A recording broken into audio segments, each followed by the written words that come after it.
ಶ್ರೀಗುರುಭ್ಯೋ ನಮಃ ಪರಮಗುರುಭ್ಯೋ ನಮಃ ಶ್ರೀಮದಾನಂದತೀರ್ಥ ಭಗವತ್ಪಾದಾಚಾರ್ಯಗುರುಭ್ಯೋ ನಮಃ ಹರಿ ಓಂ.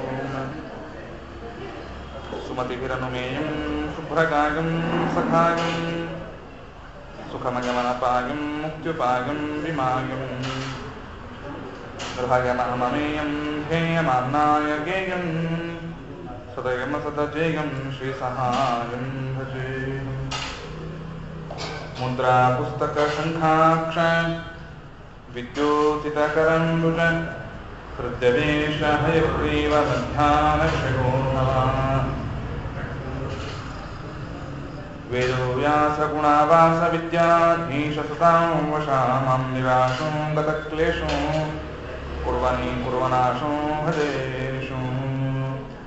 ಕನಕಪೀತಜೈನಃ ಕೇವಲಾನಂದಲೀನಃ ಕಲುಷಹರಣಶೀಲಃ ಕಂಜಮಂದಾರಮಾಲಃ ಕವಿಜನಪರಿಪಾಲಃ ಕಾಲಮೇಘೌ ಹರೀಲಃ ಕರಿಗಿರಿಶಿಖರಾಗ್ರೇ ಭಾತಿ ಶ್ರೀಲಕ್ಷ್ಮೀಲೋಲಃ.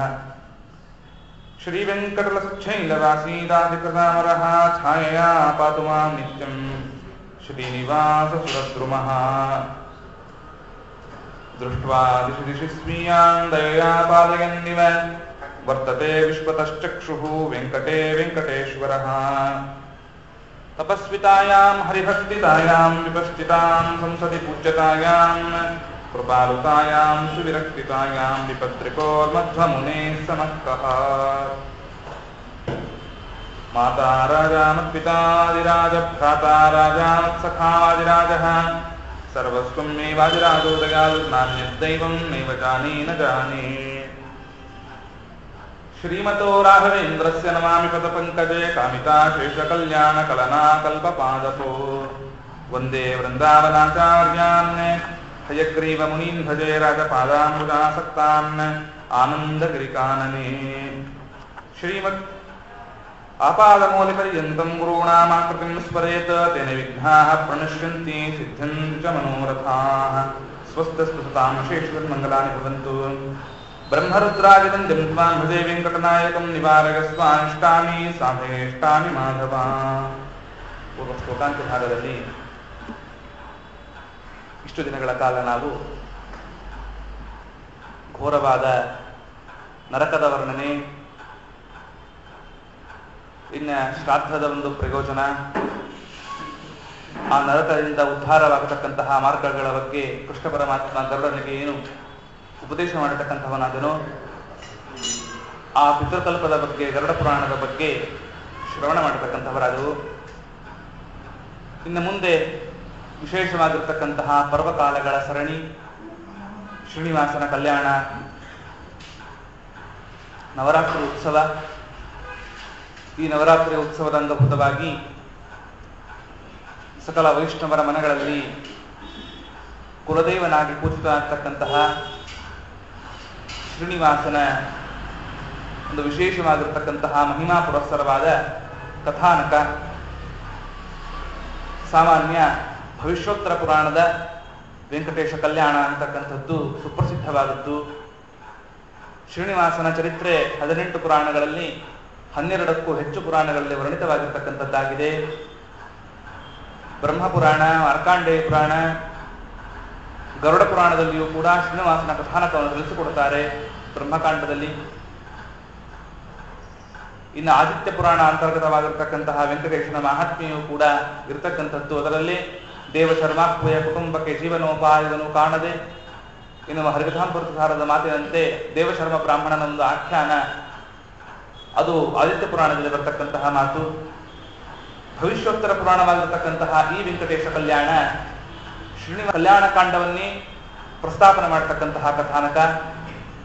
ಸಾಮಾನ್ಯ ಶ್ರೀನಿವಾಸ ಕಲ್ಯಾಣವನ್ನು ಪ್ರತಿ ವರ್ಷದಲ್ಲಿ ವರ್ಷಕ್ಕೊಮ್ಮೆ 2 ಬಾರಿ ಆದರೂ ಕೂಡ ನಾವು ಶ್ರವಣ ಮಾಡಿರುತ್ತೇವೆ. ವರ್ಷದಲ್ಲಿ 2 ಬಾರಿ ಶ್ರವಣ ಮಾಡಿರ್ತಕ್ಕಂಥ ಶ್ರೀನಿವಾಸ ಕಲ್ಯಾಣ ಪ್ರಾಯ ಎಲ್ಲರ ಮನಸ್ಸಿನಲ್ಲಿ ಮುದ್ರಿತವಾಗಿರತಕ್ಕಂತಹ ಚಿತ್ರಣ. ಹಾಗಿದ್ದಾಗ ಮತ್ತೆ ಅದನ್ನ ಹೊಸದಾಗಿ ಹೇಳತಕ್ಕಂತಹ ವಿಷಯ ಭಾಗಗಳೇನಿದೆ ಅದು ಜನರಿಗೆ ರಂಜನೆ ಮಾಡತಕ್ಕಂಥದ್ದು. ಆದ್ದರಿಂದ ಭಾಗವತ ಕಥವೂ ಕೂಡ ಪ್ರೋಷ್ಠಪದಿ ಭಾಗವತ ಸಪ್ತಾಹಗಳಂತೆ ಅನೇಕ ಬಾರಿ ಶ್ರವಣ ಮಾಡಿದ್ದರೂ ಮತ್ತೆ ಮತ್ತೆ ಶ್ರವಣ ಮಾಡಬೇಕು ಅನ್ನುವ ಒಂದು ಪದ್ಧತಿಯನ್ನು ಏನು ಸಂಪ್ರದಾಯದಿಂದಲೂ ಕೂಡ ಬಂದಿರತಕ್ಕಂಥದ್ದಾಗಿದೆ. ಅದರಂತೆ ಶ್ರೀನಿವಾಸ ಕಲ್ಯಾಣವೂ ಕೂಡ ಪ್ರತಿವೊಮ್ಮೆ ಕೇಳಿದಾಗಲೂ ಕೂಡ ನಮಗೆ ವಿಶೇಷವಾಗಿರತಕ್ಕಂಥ ಭಕ್ತಿದ್ರೇಕಗಳು ಬರಬೇಕು ಎನ್ನುವ ನಿಟ್ಟಿನಲ್ಲಿ ಈ ಸಂಪ್ರದಾಯವು ಬಂದಿರತಕ್ಕಂಥದ್ದಾಗಿದೆ. ಒಂದು. ಎರಡನೆಯದ್ದು, ಯದವಾರ್ಯ ತೀರ್ಥರು, ಯದವಾರ್ಯರು ಅಂತ ಗೃಹಸ್ಥಾಶ್ರಮದಲ್ಲಿದ್ದೇನೆ, ವಿಶೇಷವಾಗಿರತಕ್ಕಂತಹ ಸನ್ಯಾಸಾಶ್ರಮದ ಜೀವನವನ್ನು ನಡೆಸಿರ್ತಕ್ಕಂತಹ ಮಹಿತಾತ್ಮರು, ಆ ಜ್ಞಾನಿಗಳು ನಮ್ಮಂತೆ ಒಮ್ಮೆ ಭಾಗವತ ಕೇಳಿದ್ದೇವೆ, ಮತ್ತೆ ಭಾಗವತ ಕೇಳೋದೇನು, ಧ್ರುವ ಮಹಾರಾಜನ ಕಥೆ, ಅದೇ ಪ್ರಹ್ಲಾದರಾಜನ ಕಥೆ, ಅದೇ ನರಸಿಂಹದೇವರ ಪ್ರಾದುರ್ಭಾವ, ಅದೇ ಆಯಾವ ಕೃಷ್ಣ ಪರಮಾತ್ಮನ ಚರಿತ್ರೆ ಅಂತ ಅದರ ಮೇಲೆ ಉಪೇಕ್ಷೆಯನ್ನು ಪಡೆದೇನೆ, ಅದನ್ನೇ ಅಪೇಕ್ಷೆ ಪಟ್ಟು ಹೆಜ್ಜೆ ಹೆಜ್ಜೆಗೂ ಕೂಡ ಭಾಗವತವನ್ನ ಚಿಂತನೆ ಮಾಡಿದ್ದಲ್ಲದೇನೆ ಅದನ್ನ ಜೀವನದಲ್ಲಿ ಅನುಷ್ಠಾನ ಮಾಡಿರ್ತಕ್ಕಂತಹ ಮಹಾನುಭಾವರು ಯಾದವಾರ್ಯರು. ಅದಕ್ಕೆ ಭಾಗವತವನ್ನ ಎಲ್ಲಿವರೆಗೂ ಕೇಳಬೇಕು ಅಂತಂದ್ರೆ ಯಾದವಾರ್ಯರು ಅವರ ಜೀವನದಲ್ಲಿ ತೋರಿಸಿಕೊಡ್ತಾರೆ. ಅಪರೋಕ್ಷದ ಹಂತದವರೆಗೂ ವಿಜಯಧ್ವಜರು ಕೂಡ ಅದನ್ನಂತಾರೆ. ಅಪರೋಕ್ಷ ಜ್ಞಾನ ಪ್ರಾಪ್ತಿಯಾಗುವವರೆಗೂ ಭಾಗವತವನ್ನ ಶ್ರವಣ ಮಾಡಬೇಕು, ಭಾಗವತವನ್ನು ಅಭ್ಯಾಸ ಮಾಡಬೇಕು, ಭಾಗವತವನ್ನು ಚಿಂತನೆ ಮಾಡಬೇಕು. ಯಾಕೆ ಭಾಗವತದ ಒಂದು ರಸ ಅಷ್ಟು ವಿಶೇಷವಾದದ್ದು. ಹಾಗೆ ಯಾದವಾರ್ಯರು ತಾವು ಮರಣವನ್ನು ಹೊಂದಿದಾಗಲೂ ಕೂಡ ಅವರ ಅಸ್ಥಿಗಳನ್ನ ನದಿಯಲ್ಲಿ ಹಾಕಿದಾಗ ಅಸ್ಥಿಗಳೂ ಕೂಡ ಜನ್ಮಾದ್ಯಸ್ಯತೋನ್ಮಯಾತರದಷ್ಟ ಅರ್ಥೇಶ ವಿಘ್ನ ಸ್ಫುರಾಟ್ ಅನ್ನತಕ್ಕಂತಹ ಭಾಗವತದ ಆದಿಪದವನ್ನ ಉಚ್ಚಾರಣೆ ಮಾಡತಕ್ಕಂಥದ್ದಾಗಿತ್ತು ಅನ್ನಬೇಕಾದರೆ ಅಸ್ಥಿಗತವಾಗಿ ಭಾಗವತವನ್ನು ಅವರು ಚಿಂತನೆ ಮಾಡಿದ್ದರು, ತೋರಿಸಿಕೊಡ್ತಾರೆ. ಅದರಂತೆ ಶ್ರೀನಿವಾಸ ಕಲ್ಯಾಣವೂ ಕೂಡ ಭಾಗವತ ಬೇರೆ ಅಲ್ಲ, ಶ್ರೀನಿವಾಸ ಕಲ್ಯಾಣ ಬೇರೆ ಅಲ್ಲ. ಆದ್ರಿಂದ ಈ ಭಾಗವತದ ಕಥಾ ರಸರೂಪವೇ ಶ್ರೀನಿವಾಸ ಕಲ್ಯಾಣವಾದ್ದರಿಂದ ಇದನ್ನೂ ಕೂಡ ನಾವು ಅಸ್ಥಿಗತವನ್ನಾಗಿ ಮಾಡಿಕೊಂಡರೆ ಅದು ಅಪರೋಕ್ಷದ ಹಂತದವರೆಗೂ ಕೂಡ ತಲುಪಿಸ್ತಕ್ಕಂತಹ ಸಾಧನೀಭೂತವಾಗ್ತಕ್ಕಂಥದ್ದಾಗತ್ತೆ ಅಂತ ಪೀಠಿಕಾ ಪ್ರಕರಣದಲ್ಲಿ ತೋರಿಸಿಕೊಡ್ತಾ, ಅಲ್ಲದೇನೆ ಅನೇಕ ಮಾಧ್ವರ ಕುಲದೈವ ಇವತ್ತು ಶ್ರೀಮದ್ ಆನಂದತೀರ್ಥ ಭಗವತ್ಪಾದಾಚಾರ್ಯರಿಂದ ಹಿಡಿದುಕೊಂಡು ಏನು ಪರಂಪರೆ ಮುಂದುವರೆದುಕೊಂಡು ಬಂದಿರತಕ್ಕಂಥದ್ದಾಗಿದೆ. ಎಲ್ಲರೂ ಕೂಡ ಶ್ರೀನಿವಾಸನನ್ನ ಮನದೈವ ಅಂತ ಇಟ್ಟುಕೊಂಡಿರ್ತಕ್ಕಂಥವರಾಗಿದ್ದಾರೆ. ಮನೆ ದೈವನೂ ಹೌದು, ಮನದೈವನೂ ಹೌದು. ಅಲ್ಲದೇನೆ ನಮ್ಮೆಲ್ಲರಲ್ಲಿ ಒಂದು ಸಂಶಯ ಮೂಡಬಹುದು, ಮಧ್ವಾಚಾರ್ಯರು ಎಲ್ಲಿಯೂ ಕೂಡ ಶ್ರೀನಿವಾಸನನ್ನ ಉಲ್ಲೇಖ ಮಾಡಲಿಲ್ಲ. ಸುಮಧ್ವ ವಿಜಯದಲ್ಲೂ ಕೂಡ ಮಧ್ವಾಚಾರ್ಯರು ತಿರುಪತಿಗೆ ಯಾತ್ರೆಗೆ ಹೋಗಿದ್ರು ಅಂತ ಉಲ್ಲೇಖ ಮಾಡಲಿಲ್ಲ ನಾರಾಯಣ ಪಂಡಿತಾಚಾರ್ಯರು. ಅಣುಮಧ್ವ ವಿಜಯದಲ್ಲೂ ಬರಲಿಲ್ಲ, ಮಧ್ವ ವಿಲಾಸದಲ್ಲೂ ಬರಲಿಲ್ಲ. ದಾಸರಾಯರು ಕೂಡ ಮಧ್ವಾಚಾರ್ಯರ ಚರಿತ್ರೆಯನ್ನು ಹೇಳತಕ್ಕಂಥ ಪ್ರಸಂಗದಲ್ಲಿ ಮಧ್ವಾಚಾರ್ಯರು ತಿರುಪತಿ ಯಾತ್ರೆಗೆ ಹೋಗಿದ್ದರು ಅಂತ ಉಲ್ಲೇಖವನ್ನು ಮಾಡಲಿಲ್ಲ. ಅಲ್ಲದೇನೆ ಮಧ್ವಾಚಾರ್ಯರು ಸರ್ವಮೂಲ ಗ್ರಂಥಗಳನ್ನು ರಚನೆ ಮಾಡಿಕೊಟ್ಟಾಗಲೂ ಅವರ ಸರ್ವಮೂಲ ಗ್ರಂಥದಲ್ಲಿ ಎಲ್ಲಿಯೂ ಕೂಡ ತಿರುಪತಿಯ ಶ್ರೀನಿವಾಸನ ಉಲ್ಲೇಖವನ್ನು ಶ್ರೀಮದ್ ಆಚಾರ್ಯರು ಮಾಡಲಿಲ್ಲ, ಪದ್ಮಾವತಿಯ ಉಲ್ಲೇಖವನ್ನು ಶ್ರೀಮದ್ ಆಚಾರ್ಯರು ಮಾಡಲಿಲ್ಲ. ಹಾಗಾದರೆ ಮಧ್ವಾಚಾರ್ಯರ ಮನದನದವರು, ಮಧ್ವಾಚಾರ್ಯರ ಆ ಪರಂಪರೆಯವರು ಮನದೈವ ಅಂತ ಹೇಗೆ ಉಳಿಸಿಕೊಂಡು ಬಂದರು ಎನ್ನುವ ರೋಚಕವಾಗಿರತಕ್ಕಂತಹ ಇತಿಹಾಸವನ್ನ, ಅಲ್ಲದೇನೆ ಆ ಯಾವ ವಜರಾಜ ಪ್ರಭುಗಳು ತೀರ್ಥ ಪ್ರಬಂಧದಲ್ಲಿ ಹೆಚ್ಚು ಶ್ಲೋಕವನ್ನ ಯಾರ ಮೇಲೆ ರಚನೆ ಮಾಡಿದ್ದು ಅಂದ್ರೆ ಒಂದು ಗಂಗೆ, ಒಂದು ತಿರುಪತಿಯ ಶ್ರೀನಿವಾಸ. ಆ ತಿರುಪತಿಯ ಶ್ರೀನಿವಾಸನನ್ನ ಅಷ್ಟು ಉಚ್ಚಕಂಠದಿಂದ ಉಪಾಸನೆ ಮಾಡುತ್ತಾ ಚಿಂತನೆ ಮಾಡುತ್ತಾ ಕೇವಲ ಮೊಣಕಾಲಿನಲ್ಲಿ ಹತ್ತಿ ಹೋಗ್ತಕ್ಕಂಥವರಾಗಿ ಶ್ರೀಭೂ ಸಮೇತನಾಗಿರತಕ್ಕಂತಹ ಸುವರ್ಣ ಶ್ರೀನಿವಾಸನನ್ನ ಒಲಿಸಿಕೊಂಡಿರ್ತಕ್ಕಂತಹ ಮಹಿತಾತ್ಮರು ವದರಾಜ ಪ್ರಭುಗಳು. ಅಲ್ಲದೆ ವಿಭುದೇಂದ್ರ ತೀರ್ಥ ಶ್ರೀಪಾದಂಗಳವರು ಆ ಕೇರಳ ಹಿಮಾಲಯ ಪರ್ಯಂತರವಾಗಿ ಪರ್ಯಟನವನ್ನ ಮಾಡುತ್ತಾ ತಮಗೆ ದೊರೆತಿರತಕ್ಕಂತಹ ವಿಜಯಪತ್ರದ ಸನ್ಮಾನೆಯನ್ನ ತಿರುಪತಿಯ ಶ್ರೀನಿವಾಸನಿಗೆ ಸಮರ್ಪಣೆ ಮಾಡಿರತಕ್ಕಂತಹ ಇತಿಹಾಸ ಅದು ರಾಘವೇಂದ್ರ ವಿಜಯದಲ್ಲಿ ಉಲ್ಲೇಖವಾಗಿರ್ತಕ್ಕಂಥದ್ದಾಗಿದೆ. ಹಾಗೆ ಇಡೀ ಮಾಧ್ವರು ಆ ಪರಂಪರೆಯವರೆಲ್ಲರೂ ಕೂಡ ಎಲ್ಲಿಂದ ಹಿಡಿದುಕೊಂಡು ಮಧ್ವಾಚಾರ್ಯರಿಂದ ಹಿಡಿದುಕೊಂಡು ಮೊನ್ನವನ್ನೇ ಆಗಿ ಹೋಗಿರತಕ್ಕಂತಹ ಸುಬ್ರಾಯದಾಸರು ಮೈಸೂರಿನಲ್ಲಿ ಮುಮ್ಮಡಿ ಕೃಷ್ಣರಾಜ ಒಡೆಯರ್ ಅವರ ಅತ್ಯಂತ ನಿಕಟ ಸಂಪರ್ಕವನ್ನು ಹೊಂದಿರತಕ್ಕಂತಹ ಮಹಾನುಭಾವರು ಮೈಸೂರಿನಲ್ಲಿ ಪ್ರಸನ್ನ ಶ್ರೀನಿವಾಸ ದೇವರ ದೇವಸ್ಥಾನವನ್ನ ಪ್ರತಿಷ್ಠಾಪನೆ ಮಾಡಿರತಕ್ಕಂತಹ ದೊಡ್ಡ ಜ್ಞಾನಿಗಳು ಸುಬ್ರಾಯದಾಸರು, 19ನೇ ಶತಮಾನದ ವಿಭೂತಿ ಪುರುಷರು. ಅಲ್ಲಿಯವರೆಗೂ ಕೂಡ ಎಲ್ಲ ಅಪರೋಕ್ಷ ಜ್ಞಾನಿಗಳು ಒಲಿಸಿಕೊಂಡಿರ್ತಕ್ಕಂತಹ ಶ್ರೇಷ್ಠ ದೈವ ಅದು ಶ್ರೀನಿವಾಸ. ಆದ್ದರಿಂದ ಬ್ರಹ್ಮರುದ್ರಾದಿ ವಂದ್ಯತ್ವಾಂ ಭಜೆ ವೆಂಕಟ ನಾಯಕಂ ನಿವಾರಯಸ್ವ ಅನಿಷ್ಟಾನಿ ಸಾಧಯ ಇಷ್ಟಾನಿ ಮಾಧವ. ಬ್ರಹ್ಮ ರುದ್ರಾದಿಗಳಿಂದ ವಂದನಾಗಿರ್ತಕ್ಕಂತಹ ಶ್ರೀನಿವಾಸನನ್ನೇ ಸ್ತೋತ್ರ ಮಾಡತಕ್ಕಂಥವರಾಗಿದ್ದಾರೆ. ಅದ್ಯಕಥಾ ಪ್ರಾರಂಭ. ಶ್ರೀ ಗುರುಭ್ಯೋ ನಮಃ. ಬ್ರಹ್ಮದೇವರು, ರುದ್ರದೇವರು ಅವರೇ ಮೊದಲು ಮಾಡಿಕೊಂಡಿರ್ತಕ್ಕಂತಹ ಸಕಲ ದೇವತೆಗಳು 33 ಕೋಟಿ ದೇವತೆಗಳಿಂದಲೂ ಕೂಡ ವಂದನಾದವನು ವೆಂಕಟ ನಾಯಕ, ವೆಂಕಟಾಚಲ ಪರ್ವತದಲ್ಲಿ ನೆಲೆಗೊಂಡಿರತಕ್ಕಂತಹ ಶ್ರೀನಿವಾಸ. ಶ್ರೀನಿವಾಸನ ಕಲ್ಯಾಣದಲ್ಲಿ ಒಂದಲ್ಲದಂತೆ 10-16 ಪೂರ್ವ ಪಕ್ಷಗಳು, 10-16 ಪ್ರಶ್ನೆಗಳು ನಮ್ಮ ಮನಸ್ಸಿನಲ್ಲಿ ಒಡಮೂಡುತ್ತವೆ. ಅದೆಲ್ಲದಕ್ಕೂ ಉತ್ತರವನ್ನು ಕಂಡುಕೊಳ್ತಕ್ಕಂಥ ಶ್ರೀನಿವಾಸ ಮೇಲೆ ಬೆಟ್ಟದ ಮೇಲೆ ಒಬ್ಬನಿದ್ದಾನೆ, ಕಲ್ಯಾಣವನ್ನು ಮಾಡಿಕೊಂಡಿರ್ತಕ್ಕಂತಹ ತತ್ರಾಪಿ ಅಗಸ್ತ್ಯ ನೆಲೆಯಂಗತಃ ಅಗಸ್ತ್ಯಾಶ್ರಮದಲ್ಲಿರ್ತಕ್ಕಂತಹ ಕಲ್ಯಾಣ ಶ್ರೀನಿವಾಸ ಒಬ್ಬನಿದ್ದಾನೆ. ಆ ಮೇಲಿರುವ ಶ್ರೀನಿವಾಸ ಯಾವಾಗ ಬಂದ, ಕೆಳಗಿರುವ ಶ್ರೀನಿವಾಸ ಯಾವಾಗ ಬಂದ ಅನ್ನುವ ಒಂದು ಪ್ರಶ್ನೆ ಮೊದಲನೇ ಇದ್ದಾದರೆ, ಇನ್ನು ಮುಂದಕ್ಕೆ 2ನೇ ಅಧ್ಯಾಯದಲ್ಲಿ ಭೃಗು ಋಷಿಗಳು ಹರಿಸರ್ವೋತ್ತಮತ್ವವನ್ನು ಪ್ರತಿಪಾದನೆ ಮಾಡತಕ್ಕಂತಹ ಪ್ರಸಂಗದಲ್ಲಿ ಮೊದಲು ಸತ್ಯಲೋಕಕ್ಕೆ ಹೋಗ್ತಾರೆ, ಆಮೇಲೆ ಕೈಲಾಸಕ್ಕೆ ಹೋಗ್ತಾರೆ, ಆಮೇಲೆ ವೈಕುಂಠಕ್ಕೆ ಹೋಗ್ತಾರೆ. ಪಾತ್ ಚೇಂಜ್ ಮಾಡಿದಿರಲ್ಲ, ನಮಗೆ ಸಿಗೋದು ಮೊದಲು ಯಾವುದು ಕೈಲಾಸ, ಆಮೇಲೆ ಸತ್ಯಲೋಕ, ಆಮೇಲೆ ವೈಕುಂಠ. ಭೃಗು ಋಷಿಗಳು ಯಾಕೆ ಮೊದಲು ಸತ್ಯಲೋಕಕ್ಕೆ ಹೋಗಿ ಆಮೇಲೆ ಕೈಲಾಸಕ್ಕೆ ಹೋಗಿ ಆಮೇಲೆ ವೈಕುಂಠಕ್ಕೆ ಹೋದರು? ಇದೊಂದು ಪ್ರಶ್ನೆ. ಹೀಗೆ ಶ್ರೀನಿವಾಸ ಕಲ್ಯಾಣದ ಪೂರ್ಣವಾಗಿಯೂ ಕೂಡ ಅನೇಕ ಪ್ರಶ್ನೆಗಳು ನಮಗೆ ಹೊರಹೊಮ್ಮತಕ್ಕಂಥದ್ದು. ಮಾಧವ ಬ್ರಾಹ್ಮಣ ತನ್ನ ಪಾಪಗಳನ್ನು ಕಳೆದುಕೊಳ್ಳತಕ್ಕಂತಹ ಪ್ರಸಂಗದಲ್ಲಿ ಆ ಬೆಟ್ಟವನ್ನ ಸ್ಪರ್ಶ ಮಾಡಿದ ತಕ್ಷಣದಲ್ಲಿಯೇ ಭೂಧರ ಸ್ಪರ್ಶ ಮಾತ್ರೇಣ ಏನ್ ಮಾಡಿದ, ವಪನ ಮಾಡಿಕೊಂಡ, ಪಾಪಗಳ ರಾಶಿಯನ್ನ ವಾಂತಿ ಮಾಡಿದ. ಪಾಪಗಳು ಅತೀಂದ್ರಿಯವಾದದ್ದು, ವಾಂತಿ ಇಂದ್ರಿಯ ಗೋಚರವಾದದ್ದು. ಅತೀಂದ್ರಿಯವಾದ ವಸ್ತುವನ್ನ ಇಂದ್ರಿಯಕ್ಕೆ ಹೇಗೆ ವೇದವ್ಯಾಸ ನಿರೂಪಣೆ ಮಾಡಿಕೊಟ್ರು ಅನ್ನುವ ಪ್ರಶ್ನೆಯನ್ನು ಕೂಡ ಪ್ರಮೇಯ ಭಾಗದಲ್ಲಿ ತಿಳಿಸಿಕೊಡ್ತಕ್ಕಂಥವರಾಗ್ತಾರೆ. ಎಲ್ಲ ಪ್ರಶ್ನೆಗಳು ಶ್ರೀನಿವಾಸ ಕಲ್ಯಾಣದಲ್ಲಿ ಹಾಸು ಹೊಕ್ಕಾಗಿವೆ. ಅದೆಲ್ಲದಕ್ಕೂ ಕೂಡ ಉತ್ತರವನ್ನು ಕಂಡುಕೊಳ್ಳತಕ್ಕಂತಹ ನಿಟ್ಟಿನಲ್ಲಿ ಹೊಸ ರೀತಿಯ ಒಂದು ಶ್ರೀನಿವಾಸ ಕಲ್ಯಾಣದ ಅವಲೋಕನವನ್ನ ನಾವು ಮಾಡ್ತಕ್ಕಂಥವರಾಗೋಣ ಅಂತ ಪೀಠಿಕಾ ಪ್ರಕರಣದಲ್ಲಿ ಹಾಕ್ತಾ, ಇನ್ನ ಬ್ರಹ್ಮರುದ್ರಾದಿ ವಂದ್ಯಂತ್ವ ಯಾದ ಜನ್ಮಾದ್ಯಸ್ಯ ಗತಃ ಓಂ ಎನ್ನುವ ಸೂತ್ರದಂತೆ ಅಲ್ಲದೆ ಅಥಾದೋ ಬ್ರಹ್ಮ ಜಿಜ್ಞಾಸಾವೋ, ಬ್ರಹ್ಮ ಅಂದ್ರೆ ಚತುರ್ಮುಖ ಬ್ರಹ್ಮನಲ್ಲ, ಅವನು ಪರಬ್ರಹ್ಮ ವಸ್ತುವಾಗಿರ್ತಕ್ಕಂತಹ ಸಾಕ್ಷಾತ್ ನಾರಾಯಣನೇ ಬ್ರಹ್ಮ ಅಂತ ಕರೆಸಿಕೊಳ್ತಕ್ಕಂಥವನಾಗ್ತಾನೆ ಅಂತ ಏನು ಹೇಳ್ತಾರೆ. ಅದರಲ್ಲಿ ಬ್ರಹ್ಮ ಬೇರೆ, ಬ್ರಹ್ಮ ಬೇರೆ. ಹರಸ್ವರೂಪನಾಗಿರ್ತಕ್ಕಂತಹ ಬ್ರಹ್ಮನಿಗೆ ನಾರಾಯಣ ಅಂತ ಕರೀತಾರೆ. ಬ್ರಹ್ಮ ಅಂತ ದೀರ್ಘರೂಪನಾಗಿದ್ದರೆ ಅವನಿಗೆ ಚತುರ್ಮುಖ ಬ್ರಹ್ಮ ಅಂತ ಕರೀತಾರೆ. ಆದ್ದರಿಂದ ಇಲ್ಲಿ ಬರ್ತಕ್ಕಂತಹ ಬ್ರಹ್ಮ ಯಾರು? ಸಾಕ್ಷಾತ್ ಚತುರ್ಮುಖ ಬ್ರಹ್ಮ. ರುದ್ರಾದಿ ವಂದ್ಯತ್ವ, ಮತ್ತೆ ಬ್ರಹ್ಮ ಅಂತ ಹ್ರಸ್ವ ಬಂತಲ್ಲ ಅಂದ್ರೆ ಸಮಾಸವಾದಾಗ ಅದು ಹ್ರಸ್ವವಾಗತ್ತೆ. ಬ್ರಹ್ಮ ರುದ್ರಾದಿ ಅನ್ನುವ ಪದವನ್ನ ವಿಗ್ರಹ ಮಾಡಿದಾಗ ಬ್ರಹ್ಮ ಅಂತಲೇ ಆಗಬೇಕು. ಆದ್ದರಿಂದ ಬ್ರಹ್ಮಾಚ ರುದ್ರಾಚ ಬ್ರಹ್ಮ ರುದ್ರಾಹ ಅನ್ನುವ ಸಮಾಸ ಮಾಡಿದಾಗ ಬ್ರಹ್ಮ ಅಂತ ಆ ಯಾದ ದೀರ್ಘರೂಪವಾದಾಗ ಚತುರ್ಮುಖ ಬ್ರಹ್ಮನನ್ನೇ ತೆಗೆದುಕೊಳ್ಳತಕ್ಕಂತಹ ಪ್ರಸಕ್ತಿ. ಅದರಂತೆ ಈ ಬ್ರಹ್ಮನಿಗೂ ರುದ್ರಾದಿ ದೇವತೆಗಳಿಗೂ ಕೂಡ ಒಂದನಾದವನು ನಮ್ಮ ಸ್ವಾಮಿ ವೆಂಕಟನಾಯಕ. ಅವನೇನು ಮಾಡಬೇಕು? ನಮಗೆ ನಿವಾರಯ ಸ್ವ ಅನಿಷ್ಟಾನಿ, ನಮ್ಮ ಅನಿಷ್ಟಗಳನ್ನು ನಿವಾರಣೆ ಮಾಡಬೇಕು. ಇಷ್ಟ ಮತ್ತು ಅನಿಷ್ಟ ಎಲ್ಲಿಗೆ ಹೋಗಲಿ ನಾವು ಎರಡನ್ನ ಭಗವಂತನಲ್ಲಿ ಪ್ರಾರ್ಥನೆ ಮಾಡಬೇಕು. ಒಂದು ಇಷ್ಟ ಪ್ರಾಪ್ತಿ, ಅನಿಷ್ಟ ನಿವೃತ್ತಿ. ಇವತ್ತು ನೀವು ಸೋದಾ ಕ್ಷೇತ್ರಕ್ಕೆ ಹೋದಾಗಲೂ ಕೂಡ ಆ ಭೂತರಾಜನ ಮುಂದೆ 2 ಕಾಯಿಗಳನ್ನು ಯಾಕೆ ಹೊರಡಿಸ್ತಾರೆ ಅಂದ್ರೆ, ಒಂದು ಕಾಯಿ ಇಷ್ಟ ಪ್ರಾಪ್ತಿ, ಇನ್ನೊಂದು ಕಾಯಿ ಅನಿಷ್ಟ ನಿವೃತ್ತಿ. ಮೊದಲು ನಮಗೇನಾಗಬೇಕು? ಅನಿಷ್ಟ ನಿವೃತ್ತಿ ಆಯ್ತು ಅಂದ್ರೆ ಇಷ್ಟ ಪ್ರಾಪ್ತಿ ತಾನಾಗಿಯೇ ಆಗತ್ತೆ. ದುರ್ಜನರ ಸಂಘವನ್ನು ನಾವು ಬಿಟ್ರೆ ಸಜ್ಜನರ ಸಂಘ ಆಟೋಮೆಟಿಕ್ ಆಗತ್ತೆ ಅಂತ ಅರ್ಥ. ಅದನ್ನೇ ದಾಸರಾಯರು ದುರ್ಜನರ ಸಂಘ ಬಿಡಿಸು ಅಂತ ಕೇಳಿದರೆ ಹೊರತು ಸಜ್ಜನರ ಸಂಘವನ್ನು ಮಾಡಿಸು ಅಂತ ಕೇಳಲಿಲ್ಲ. ದುರ್ಜನರ ಸಂಘ ಬಿಡಿಸುವುದು, ದುರ್ಜನರ ಸಂಘವನ್ನ ಬಿಡಿಸಿಕೊಳ್ಳೋದು ಬಹಳ ಕಷ್ಟ. ಸಜ್ಜನರ ಸಂಘ ಭಗವಂತನ ಅನುಗ್ರಹ ಇದ್ರೆ ನಾವು ಪ್ರಯತ್ನ ಪುರಸ್ಸರವಾಗಿ ಪ್ರಯತ್ನ ಪಟ್ಟರೆ ಹಾಗೇ ಆಗತ್ತೆ ಅಂತ. ದುರ್ಜನರ ಸಂಘ ನೀನು ಎಷ್ಟೇ ಪ್ರಯತ್ನ ಪಟ್ಟರೂ ಕೂಡ ಆಗದೇ ಇರುವ ಪ್ರಸಂಗಗಳು ಬರಬಹುದು.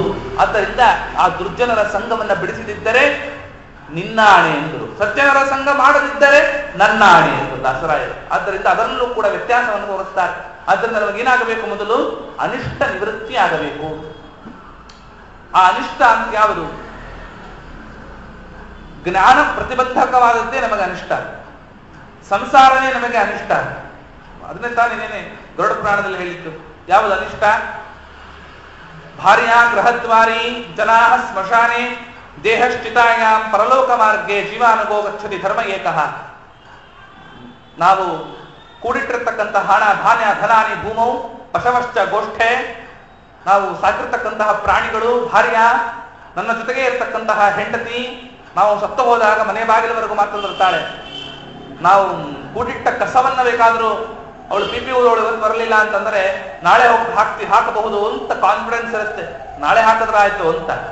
ಆ ಹೊಲಸನ್ನ ಒಂದು ದಿನ ತಡ್ಕೊಂಡ್ರೆ ಪರವಾಗಿಲ್ಲ ಅಂತ ಅನ್ನುವ ಮನೋಭಾವನೆ ಮನೆಗೆ ಜನರಲ್ಲಿ ಇರುತ್ತೆ. ಆದ್ರೆ ತನ್ನ ಗಂಡನೇ ಸತ್ತು ಹೋಗಿದ್ರೆ ಆ ಹೆಣದ ವಾಸನೆ ತಡ್ಕೊಳಕ್ಕಾಗದೇನೆ ಇವತ್ತಿಗೆ ತಗೊಂಡು ಹೋಗಿ ಸುಟ್ಟು ಬಿಡಿ ಅಂತ ಅನ್ನುವಷ್ಟು ಒಂದು ಅಸಹ್ಯ ಏರ್ಪಾಟಾಗಿರುತ್ತೆ. ಯಾಕೆ? ಅದರಲ್ಲಿ ಜೀವ ಇಲ್ಲ. ಜೀವ ಇದ್ದಿದ್ರೆ ಚೇಷ್ಟಾಪ್ರದನಾಗಿರಬಹುದು. ಜೀವ ಯಾಕಿಲ್ಲ? ಜೀವೋತ್ತಮ ಅದರಲ್ಲಿಲ್ಲವಾದ್ರಿಂದ ಜೀವ ಇಲ್ಲ. ಆದ್ದರಿಂದ ಏನೂ ಪ್ರಯೋಜನ ಇಲ್ಲ ಅಂತ ಅರ್ಥ. ಧನಾನಿ ಭೂಮೋ ಪಶವಷ್ಟಗೋಷ್ಟೆ ಭಾರ್ಯ ಗೃಹದ್ವಾರಿ ಜನಾ, ನಿನ್ನ ಹೊತ್ತುಕೊಂಡು ಹೋಗ್ತಕ್ಕಂಥ 4 ಜನರು ಕೂಡ ಸ್ಮಶಾನದವರೆಗೆ ಬರ್ತಾರೆ ಹೊರತು ಪರಲೋಕದವರೆಗೂ ಕೂಡ ಬರೋದಿಲ್ಲ. ಹಾಗಾದ್ರೆ ಚಿತಾಯಾಮ್ ದೇಹ, ನಿನ್ನ ಫೇರ್ ಅಂಡ್ ಲವ್ಲಿ ಹಾಕಿ ತುಂಬಾ ಸುಖವಾಗಿ ಈ ದೇಹವನ್ನ ಬೆಳೆಸಿದಲ್ಲಪ್ಪ, ಒಳ್ಳೆ ಊಟ ಮಾಡಿ, 2 ಹೊತ್ತು ಕೂಡ ತಪ್ಪಿಸದಂತೆ ಊಟ ಮಾಡಿ, ಸಂಧ್ಯಾವಂದನೆ ಬಿಟ್ಟರು ಪರವಾಗಿಲ್ಲ ಊಟ ಮಾಡಿ, ಅಷ್ಟು ವಿಶೇಷವಾಗಿ ಪೋಷಣೆ ಮಾಡಿದಲ್ಲ ಈ ದೇಹವನ್ನ. ಈ ದೇಹವಾದ್ರೂ ನಿನ್ನ ಜೊತೆಗೆ ಬರುತ್ತಾ? ಬೆಳಿಗ್ಗೆ ನೋಡ್ಬೇಕು, ಜಾಗಿಂಗ್ ಮಾಡೋರು ಯಾರೋ, ಅದೇ 108 ಆರೋಗ್ಯಕ್ಕೋಸ್ಕರವಾಗಿ ಎಷ್ಟು ರೀತಿಯ ಒಂದು ವ್ಯಾಯಾಮವನ್ನ ಮಾಡ್ತೇರೋ, ಜ್ಞಾನ ಸಂಪಾದನೆಗೋಸ್ಕರ ಅಷ್ಟೇ ವ್ಯಾಯಾಮವನ್ನು ಮಾಡಿದ್ದೇವ ಅಂತ ಅರ್ಥನ ಇಲ್ಲ ಅಂತ ಅರ್ಥ. ಅದಕ್ಕೆ ಹೇಳ್ತಾರೆ ದಾಸರಾಯರು, ರವಿನಂದನ ಕೇಳೆ ಉತ್ತರ ಕೊಡಲು ಸರಕು ಮೊದಲೇ ಇಲ್ಲ, ಹ್ಯಾಂಗೆ ಮಾಡಲಯ್ಯ ಕಷ್ಟ ಹೋಗುತ್ತದೆ ಆಯುಷ್ಯ, ಏನಿಲ್ಲ ಅಂತ. ನಾಳೆ ಯಮಧರ್ಮರಾಜ ಕೇಳ್ತಾನೆ, 1-2 ಕ್ವಶನ್ ಕೇಳೋದು ಅವನು ಕ್ವಶನ್ ಪೇಪರ್ಗೆ ಆನ್ಸರೇ ಇಲ್ಲ ಅಂತ ಅರ್ಥ. ಅಷ್ಟು ರೀತಿಯ ಪ್ರಶ್ನಾವಳಿಗಳನ್ನ ಹಾಕ್ತಾನೆ. ನಾವು ತಲೆ ತಗ್ಗಿಸಿ ನಿಂತಿರ್ಬೇಕು. ಏಕಾದಶಿ ಮಾಡಿದೀಯಾ ಅಂತ ಕೇಳ್ತಾನೆ, ಹೂ ಅನ್ನಂಗಿಲ್ಲ, ಹೂ ಅನ್ನಂಗಿಲ್ಲ. ಹೂ ಅಂದ್ರೆ ಅವಂದೇ ಒಂದು ಲಿಸ್ಟ್ ಇರುತ್ತೆ ಯಾವ ತರ ಏಕಾದಶಿ ಅಂತ. ನಾವು ಮಾಡೋ ಏಕಾದಶಿ ಎಂತದ್ದು ಅಂದ್ರೆ, ಏಕಾದಶಿ 9 ದೋಸೆ 20 ಅಂತ ನಮ್ದು. ಏಕಾದಶಿ ಮಾಡೋದರಲ್ಲಿ ಮನಸ್ಸೆಲ್ಲ ಅದ್ರ ಮೇಲೆ ಇರುತ್ತೆ, ಫಲಹಾರ. ಮತ್ತೆ ಬೇರೆಯವರೆಲ್ಲ ಅದನ್ನೇ ಕೇಳೋದು, ನೀವು ಮಾತೂರು ಏಕಾದಶಿನ ಏನಾದ್ರೂ ಒಂದು ಸ್ಪೆಷಲ್ ಮಾಡಿರ್ತೀರಾ ಅಂತ. ಅಂದ್ರೆ ಉಪ್ಪಿಟ್ಟು ಕೇಸರಿವಾದ ಇದ್ರೇನೆ ಅದು ಏಕಾದಶಿ ಅಂತ ಅಷ್ಟು ಜನರಿಗೆ ಹಾಸುಹೊಕ್ಕಾಗಿ ಹೋಗಿದೆ ಅಂತ. ನಾಳೆ ಯಮಧರ್ಮರಾಜ ಕೇಳಿದಾಗ ಆಪೋವ ಇದಮನ್ನಂ, ನೀರನ್ನು ಕೂಡ ಅನ್ನ ಅಂತ ವೇದಗಳಲ್ಲಿ ಹೇಳಿದ್ದಾರೆ ಅಂತಾನೆ ಯಮಧರ್ಮರಾಜ. ಅವನ ನಂತರ ದಡ್ಡ ಅಲ್ಲ, ಪ್ರಶ್ನೆ ಮಾಡ್ತಾನೆ, ನೀರನ್ನು ಕೂಡ ಅನ್ನ ಅಂತ ಕರೆದಿದ್ದಾರಪ್ಪ, ನೀ ನೀರು ಕುಡಿದೆಲ್ಲ ಬಾಯಾರಿಕೆ ಆಯ್ತು ಅಂತ. ನಾನು ನಿನಗೆ ಬಿಸಿಲಿನ ಬೇಗ ಆಗಬಾರದು ಅಂತ ಬಳ್ಳಾರಿ ಬಿಟ್ಟು ಬೆಂಗಳೂರಿಗೆ ತರಿಸಿದ್ರೆ, ಬೆಂಗಳೂರು ಒಳ್ಳೆ ತಂಪು ವಾತಾವರಣ ಕೊಟ್ಟರೂ ಕೂಡ ಅಂಥ ತಂಪು ವಾತಾವರಣದಲ್ಲೂ ನಿನಗೆ ಬಾಯಾರಿಕೆ ಆಗಿ ನೀರು ಕುಡಿದೆಲ್ಲ, ಅದು ಅನ್ನ ಅಲ್ವೇನೋ ಅಂತಾನೆ ಯಮಧರ್ಮರಾಜ. ಹಾಕ್ರಿ ಒಂದು ಕುಂಬಿ ಪಾಕಕ್ಕೆ ಅಂತ. ಅವಾಗ ರವಿನಂದನ ಕೇಳೆ ಉತ್ತರ ಕೊಡಲು ಸರಕು ಮೊದಲೇ ಇಲ್ಲ, ಏನಿಲ್ಲ, 0 ಮಾರ್ಕ್ಸ್. 35 ಬಂದ್ರೆ ಬೇಕಾದ್ರೆ ಪಾಸ್ ಮಾಡಿಬಿಡ್ತಾನೆ. 35 ತಗೊಳ್ಳೋಷ್ಟು ಯೋಗ್ಯತೆನೂ ನಮಗಿಲ್ವಲ್ಲ. ಅದಕ್ಕೆ ವಿಹಿತ ಕರ್ಮಾನುಷ್ಠಾನ ಎಸಗದೆ ಇರುವ ದುರ್ಮತಿಗೆ ಇದಕ್ಕೆ ಬ್ರಾಹ್ಮಣ ಜನುಮ ಮೂರ್ಖಗೆ ಎಂದು ದಾಸರಾಯ. ಪ್ರಯೋಜನ ಏನು ಅಂತಾರೆ. ಅದರಂತೆ ಹೇಳ್ತಾ ಇದ್ದಾರೆ, ಯಾವುದು ನಮಗೆ ಅನಿಷ್ಟ, ಪ್ರತಿಬಂಧಕ, ಸಂಸಾರವೇ ಒಂದು ಅನಿಷ್ಟ. ಹಾಗಾದ್ರೆ ಪರಲೋಕ ಮಾರ್ಗದಲ್ಲಿ ನಮ್ಮ ಜೊತೆಗೆ ಯಾವುದು ಬರುತ್ತೆ? ಧರ್ಮ ಏಕಃ, ನಾವು ಗಳಿಸಿಕೊಂಡ ಧರ್ಮ ಎಂಬ ಸಂಬಳವ ಗಳಿಸಿಕೊಳ್ಳಿರೋ, ಅದನ್ನೇ ಹೇಳಿ ದಾಸರಾಯರು. ಗರುಡ ಪುರಾಣ ಬೇರೆಯಲ್ಲ, ದಾಸ ಸಾಹಿತ್ಯ ಬೇರೆಯಲ್ಲ. ಆದ್ರೆ ಧರ್ಮ ಅನ್ನತಕ್ಕಂಥ ಸಂಬಳವನ್ನು ಗಳಿಸಿಕೊಂಡಾಗ ನಮ್ಮ ಜೊತೆಗೆ ಪಾಥೇಯವನ್ನು ಕಟ್ಟಿರೋ ವಾದರಾಜರಂತಾರೆ. ಪಾಥೇಯವನ್ನು ಕಟ್ಟಿ ಗರುಡ ಪುರಾಣದಲ್ಲಿ ಹೇಳಿದ್ರಲ್ಲ, ಏನು ಬುದ್ಧಿ ತಗೊಂಬಂದು ಅಂತ ಹೇಳ್ತಾರೆ ಯಮದೂತರು. ಯಾವ ಬುದ್ಧಿ ಕಟ್ಕೊಂಡ್ಬಂದಿದ್ದೀರಪ್ಪ ಅಂತಾರೆ. ಏನು ಬುದ್ಧಿ ತಗೊಂಬಂದು ಏನೂ ಇಲ್ಲ. ಮತ್ತೆ ಬುದ್ಧಿ ಅಂದ್ರೆ ಏನು? ವಾದರಾಜರಂತಾರೆ, ಪಾಥೇಯವನ್ನು ಕಟ್ಟಿರೋ ಮಾತಾಪಿತೃಗಳೆಂಬ ಭಕ್ತಿ ಚಿತ್ರಾನ್ನ ಅಂದ್ರು. ಇಂಥ ಮಾತು, ಅಪ್ಪ ಅಮ್ಮನ ಸೇವೆ ಅನ್ನತಕ್ಕಂಥದ್ದೇ ಒಂದು ಚಿತ್ರಾನ್ನದ ಬುದ್ಧಿ ತಗೊಂಡ್ಬಂದಿದೀಯಾ ಅಂತ ಕೇಳ್ತಾರೆ. ಅಪ್ಪ ಅಮ್ಮನ ವೃದ್ಧಾಶ್ರಮ ಸೇರ್ತಿರ್ತಾನೆ ಇವನು ಪಾಪಿ. ಎಲ್ಲಿದೆ ಇವನಿಗೆ ಚಿತ್ರಾನ್ನ? ಏನೂ ಇಲ್ಲ. ಇವನನ್ನು ಚಿತ್ರಾನ್ನ ಮಾಡ್ತಾರಷ್ಟೇ. ಅದ್ರಿಂದ ಅದೇ ಅನಿಷ್ಟ. ಸಂಸಾರದ ಒಂದು ಬಂಧಕವೇ ನಮಗೆ ಅನಿಷ್ಟ. ಅದಕ್ಕೆ ಭಗವಂತನಲ್ಲಿ ಏನು ಪ್ರಾರ್ಥನೆ ಮಾಡಬೇಕು? ಮುಖ್ಯವಾಗಿ ಅನಿಷ್ಟವನ್ನು ನಿವಾರಣೆ ಮಾಡು. ನಿವಾರಣೆ ಸ್ವ ಅನಿಷ್ಟಾನಿ ಸಾಧನೆಗೆ ಇಷ್ಟಾನಿ. ಇಷ್ಟ ಯಾವುದು? ಮೋಕ್ಷ ಅಂತ ಅರ್ಥ. ಮೋಕ್ಷಕ್ಕಿಂತಲೂ ಇಷ್ಟವಾದದ್ದು ಯಾವುದಿದೆ? ಅದಕ್ಕೆ ಧನಪ ಮೆಚ್ಚಿದರೀವ ಧನ ವಾಹನ ವಿಭೂಷಣ ವಸನ ಭೂಮಿಯ ತನುಮನಗಳಿರ್ತಾದರೆ ಕೊರುಂಟೇನೋ ಲೋಕದೋಳು ಅಂತಾರೆ ದಾಸರಾಯ. ಇಷ್ಟವನ್ನು ಕೊಡ್ತಾನೆ, ಮೋಕ್ಷವನ್ನು ಕೊಡ್ತಕ್ಕಂತಹ ಸ್ವಾಮಿ ನಮ್ಮ ನಾರಾಯಣ. ಆದ್ದರಿಂದ ಸಾಧನೆಗೆ ಇಷ್ಟಾನಿ ಮಾಧವ, ನಮಗೆ ಇಷ್ಟವನ್ನ ಪ್ರಾಪ್ತಿ ಕೊಡ್ತಕ್ಕಂಥವನಾಗು, ಅನಿಷ್ಟವನ್ನು ನಿವಾರಣೆ ಮಾಡ್ತಕ್ಕಂಥವನಾಗು. ಈ ಸಂಸಾರದ ನಿವೃತ್ತಿ ಮಾಡು. ಮಾದನೂರಿನ ವಿಷ್ಣುತೀರ್ಥರು ಕೇವಲ ಒಂದೇ ಒಂದು ಪದಪದ್ಯ ಸುಳಾದಿಯಿಂದಲೇನೆ ಅವರು ತಮ್ಮ ಜೀವನವನ್ನೇ ವಿಶೇಷವಾದ ರೀತಿಯಲ್ಲಿ ವೈರಾಗ್ಯದ ರೂಪದಲ್ಲಿ ತೊರೆದು ಸನ್ಯಾಸಾಶ್ರಮವನ್ನು ಸ್ವೀಕಾರ ಮಾಡುತ್ತಾ ವಿಶೇಷ ಸಾಧನೆಯನ್ನು ಮಾಡಿ ನಮಗೂ ಸಾಧನೆಯನ್ನು ಮಾಡಿಸ್ತಕ್ಕಂಥ ಉದ್ಗ್ರಂಥಗಳ ರಚನೆ ಮಾಡಿ ಹೋದರು. ನಾವು ಕೇಳ್ತಲೇ ಇದ್ದೀವಿ ಅಲ್ಲ, ಮಂಚ ಬಾರದು ಮಡದಿ ಬಾರ್, ಭಜನೆ ಮಾಡ್ತಲೇ ಇದೀವಿ. ನಮಗೆ ಅಷ್ಟೇ ಭಜನೆಗೆ ಮಾತ್ರ, ಅದರಿಂದ ಏನೂ ಪ್ರಯೋಜನ ಇಲ್ಲ ಅಂತ ಈ ಕಡೆ ಕಿವಿಯಿಂದ ಕೇಳ್ತೀವಿ. ಈ ಕಡೆ ಗರುಡ ಕೃಷ್ಣ ಪರಮಾತ್ಮ ಹೇಳೇ ಬಿಟ್ಟ, ಗರುಡ 4 ತರ ವೈರಾಗ್ಯ ಇದೆ ಅಂತ. ಜನಗಳಲ್ಲಿ 4 ತರಹದ ವೈರಾಗ್ಯ ಇದೆ. ಉದರ ವೈರಾಗ್ಯ, ಪುರಾಣ ವೈರಾಗ್ಯ, ಇನ್ಯಾವುದು ಸ್ಮಶಾನ ವೈರಾಗ್ಯ, 4 ತರದ ರೋಗದ ವೈರಾಗ್ಯ. ರೋಗ ಬಂದಾಗ BP ಬಂದ್ಬಿಟ್ಟಿದೆ ಅಂತಾನೆ. ಇನ್ನು ನಾನು ಯಾವ ಕಾರಣಕ್ಕೂ ಕೂಡ ಭಗವಂತನ ಸ್ಮರಣೆ ಮಾಡ್ತೀನಿ, ಯಾವ ಕಾರಣಕ್ಕೂ ಶುಗರ್ ಬಂದಿದೆ, ಭಕ್ಷ್ಯ ಭೋಜಗಳನ್ನು ಹಾಕ್ಸ್ಕೊಳ್ಳಲ್ಲ, ಪಥ್ಯ ಮಾಡ್ತೀನಿ ಪ್ರತಿಜ್ಞೆ ಮಾಡ್ತಾನೆ. ಮರುದಿನಿಂದ ಮತ್ತೆ ಪ್ರಾರಂಭ. ಒಂದ್ ಸ್ವಲ್ಪ ತಿಂದ್ರೆ ಏನೋ ಪರವಾಗಿಲ್ವಂತೆ, ಇನ್ಸುಲಿನ್ ವರೆಗೂ ಹೋಗ್ಬೋದು ಅಂತೆ ಅಂತ ತನಗ್ ತಾನೇ ಅದರಿಂದ ಈ ರೀತಿಯಾಗಿರ್ತಕ್ಕಂತಹ ವೈರಾಗ್ಯ ನಮ್ಮದು, ಅಂದ್ರೆ ವಿಷ್ಣು ತೀರ್ಥರ ವೈರಾಗ್ಯ ಹಾಗಲ್ಲ ಅಂತ. ಯಾಕೆ ಅದನ್ನು ತೋರಿಸ್ಕೊಡ್ತಾ ಇದ್ದಾರೆ? ವೈರಾಗ್ಯದ ಮಾರ್ಗದಲ್ಲಿ ಹೋಗತಕ್ಕಂಥದ್ದೇ ಇಷ್ಟ ಪ್ರಾಪ್ತಿ, ಇದನ್ನ ನಿವಾರಣೆ ಮಾಡ್ಕೊಳ್ತಕ್ಕಂಥದ್ದೇ ಅನಿಷ್ಟ ನಿವೃತ್ತಿ. ಅಲ್ಲ, ಸಾಧನೆ ಇಷ್ಟಾನೇ ಮಾಧವ, ಇಷ್ಟವನ್ನ ಸಾಧಿಸಿ ಕೊಡುವಂತ ಯಾಕೆ ಹೇಳಿದ್ರು? ಹೀಗ್ಯಾಕೆ ನಾವು ಪ್ರಾರ್ಥನೆ ಮಾಡಬೇಕು? ಅದಕ್ಕೆ ದಾಸರಾಯರಂತಾರೆ, ಭಕ್ತಿ ಜ್ಞಾನವನ್ನ ಕೊಡುವಂತ ಭಗವಂತನಲ್ಲಿ ಪ್ರಾರ್ಥನೆ ಮಾಡಬೇಕಂತ. ವೈರಾಗ್ಯ ಭಾಗ್ಯವ ಬೇಡುವುದು, ವೈರಾಗ್ಯ ಭಾಗ್ಯಗಳನ್ನ ಪ್ರಾರ್ಥನೆ ಮಾಡಿ ಕೇಳಬೇಕು. ಅವನು ಕೊಡ್ತಾನೆ ಅಂತಿಲ್ಲ. ಭಕ್ತಿ ಜ್ಞಾನ ಸಂಪಾದನೆ ಮಾಡಬಹುದೇನೋ, ವೈರಾಗ್ಯವನ್ನು ಸಂಪಾದನೆ ಮಾಡತಕ್ಕಂಥದ್ದು ಅಲ್ಲ. ಅವನು ಕೊಟ್ರೆ ಉಂಟು, ಇಲ್ಲಂದ್ರೆ ಇಲ್ಲ. ಅದಕ್ಕೆ ಗೋಪಾಲದಾಸರಂತಾರೆ, ಏನಂತಾರೆ? ಅರಿಹದ ವೈರಾಗ್ಯ ಹರಹಿ ಕೊಂಬುವಕ್ಕಿಂತ ಅರಿತು ಗೋಪಾಲ ವಿಠಲನ ನೆನಪುದೇ ಲೇಸು ಅಂತಾರೆ. ಆದ್ದರಿಂದ ಇದೇ ರೀತಿಯಾಗಿರ್ತಕ್ಕಂತಹ ವೈರಾಗ್ಯ ಮಾರ್ಗವನ್ನ ನಮಗೆ ಕೊಡ್ತಕ್ಕಂಥದ್ದೇ ಶ್ರೀನಿವಾಸ ಕಲ್ಯಾಣದ ಮುಖ್ಯ ತಾತ್ಪರ್ಯ. ಇದೇ ರೀತಿಯಾಗಿರ್ತಕ್ಕಂತಹ ಜ್ಞಾನ ಭಕ್ತಿಯ ಸಂಪಾದನೆಯನ್ನು ಗಳಿಸಿಕೊಡ್ತಕ್ಕಂಥದ್ದೇ ಶ್ರೀನಿವಾಸ ಕಲ್ಯಾಣದ ಶ್ರವಣದ ಒಂದು ವಿಶೇಷವಾಗಿರ್ತಕ್ಕಂತಹ ತಾತ್ಪರ್ಯ. ಆದ್ದರಿಂದಲೇ ಈ ಒಂದು ಶ್ರೀನಿವಾಸ ಕಲ್ಯಾಣದ ಫಲ ಏನು? ಜ್ಞಾನ ಭಕ್ತಿ ವೈರಾಗ್ಯಗಳನ್ನುವ ಇಷ್ಟವನ್ನು ನಮ್ಮ ಕರುಣಿಸು, ಸಂಸಾರದಿಂದ ನಿವೃತ್ತಿ ಆಗ್ತಕ್ಕಂತಹ ಅನಿಷ್ಟವನ್ನ ಪಾರು ಮಾಡತಕ್ಕಂಥವನಾಗುವಂತ ಪ್ರಾರ್ಥನೆ ಮಾಡ್ತಾ ಈ ನಿರ್ವಿಘ್ನ ಪ್ರದಾಯಕವಾಗಿರ್ತಕ್ಕಂತಹ ಶ್ಲೋಕವನ್ನು ಹೇಳಿ ಮುಂದಕ್ಕೆ ತೋರಿಸಿಕೊಡ್ತಕ್ಕಂಥವರಾಗಿದ್ದಾರೆ. ಕೇಳಿಬಿಟ್ರು. ಸೂತರು ಪ್ರಾರ್ಥನೆಯನ್ನು ಮಾಡಿದರು. ಸಾಧು ಪೃಷ್ಟಂ ತ್ವಯಾ ಬ್ರಹ್ಮನ್ ಚರಿತಂ ವೆಂಕಟೇಶು ಯಥಾಶ್ರುತಂ ಮಯಾ ವ್ಯಾಸೇನ ಅಮಿತ ತೇಜಸಾ ತದಧ್ಯಾಯಂ ಸಮಾತಕ್ಷೆ ಸಾವಧಾನ ಮನಾಶೃಣು. ಹಿಂದೆ ಏನಾಗಿದೆ? ಕಥಿತಂ ರಂಗಮಾಹಾತ್ಮ್ಯಂ ತ್ವಯಾ ಹಸ್ತಿಗಿರೀಶಿತು. ಹಿಂದೆ ರಂಗಮಾಹಾತ್ಮ್ಯ, ಶ್ರೀರಂಗ ಕ್ಷೇತ್ರದ ಮಹಾತ್ಮೆಯನ್ನು ಹೇಳಿದ್ದೀರಿ. ಇನ್ನ ಹಸ್ತಿಗಿರೀಶಿತು, ಹಸ್ತಿಗಿರಿ ಎನ್ನುವುದಕ್ಕೆ ಎರಡು ತರ ಅರ್ಥ ಮಾಡ್ತಾರೆ ವ್ಯಾಖ್ಯಾನಕಾರರು. ಒಂದು ಕಾಳಹಸ್ತಿ ಅಂತ ಮಾಡ್ತಾರೆ, ಇನ್ನು ಕೆಲವರು ಕರಿಗಿರಿ ಅಂತ ಮಾಡ್ತಾರೆ. ಕರಿಗಿರಿ ಅಂದ್ರೆ ಇಲ್ಲೇ ತುಮಕೂರಿನ ಸಮೀಪದಲ್ಲಿರ್ತಕ್ಕಂತಹ ದೇವರಾಯನ ದುರ್ಗ. ತ್ವಯಾ ಹಸ್ತಿ, ಹಸ್ತಿ ಅಂದ್ರೆ ಆನೆ, ಕರಿ ಅಂದ್ರೆ ಆನೆ, ಗಿರಿ ಕರಿಗಿರೀಶಿತು ಹಸ್ತಿಗಿರೀಶಿತು. ರಂಗಮಾಹಾತ್ಮ್ಯಂ ಸಾಕ್ಷಾತ್ ಶ್ರೀರಂಗ ಕ್ಷೇತ್ರ. ಯಾವ ವಿಭೀಷಣನಿಗೋಸ್ಕರವಾಗಿ ಶ್ರೀರಂಗನಾಥ ಅದು ಒಳೆದು ಪ್ರತ್ಯಕ್ಷನಾಗ್ತಕ್ಕಂಥವನಾದನೋ, ಶ್ರುತಿಶತ ಪರಿಗೀತ ಶುದ್ಧ ಭಾವೈರ್ಗೃಹೀತ ಕಮಲ ನೆಲೆಗೆ ತಾತಃ ಕಂಚನೇತ್ರ ಪ್ರತೀತಃ ಸಕಲ ಜಗದತೀತಃ ಸರ್ವಸಂಪತ್ ಸಮೇತಃ ಪ್ರವಿಶತು ಮಮಚೇತಃ ಪ್ರತ್ಯಹಂ ರಂಗನಾಥ. ಆ ರಂಗನಾಥನ ಒಂದು ಮಹಾತ್ಮೆಯನ್ನ ಹಿಂದೆ ಹೇಳತಕ್ಕಂಥವರಾದ್ರಿ. ಏನಂಥದ್ದು ರಂಗನಾಥನ ಮಹಾತ್ಮೆ? ಭೀಷಣ ಅದನ್ನು ತೆಗೆದುಕೊಂಡು ಬರ್ತಾ ಇದ್ದ, ಹಿಡಿದು ಹೊಡೆದು ಬಿಟ್ರವನನ್ನು. ಯಾಕೆ? ಅವನ ರಥ ಅನ್ನತಕ್ಕಂಥದ್ದು ಯಾವುದೋ ಮಗನ, ಒಂದು ಚಿಕ್ಕ ಮಗುವಿನ ಮೇಲೆ ಹೋಗ್ತಕ್ಕಂಥದ್ದಾಯಿತು. ಈ ಮಗುವಿನ ಮೇಲೆ ಇವನು ರಥವನ್ನು ತೆಗೆದುಕೊಂಡು ಹೋಗಿದ್ದಾನೆ ಅಂದ್ರೆ ಕಟ್ಟಾಕಿ ಬಿಟ್ರವನನ್ನು. ಏನು ಗತಿ ಅಂದ್ರೆ ವಿಭೀಷಣ. ಆಗ ಸಾಕ್ಷಾತ್ ರಾಮದೇವರೇ ಬಂದು ಹೇಳ್ತಾ ಇದ್ದಾರೆ, ಇವನನ್ನ ಬಿಟ್ಟುಬಿಡಿ, ನನ್ನ ಭಕ್ತ ಇವನು ಅಂತ. ಹಾಗಾದ್ರೆ ಈ ರಂಗನಾಥನಲ್ಲಿ ತಗೊಂಡು ಹೋಗ್ಬೇಕು.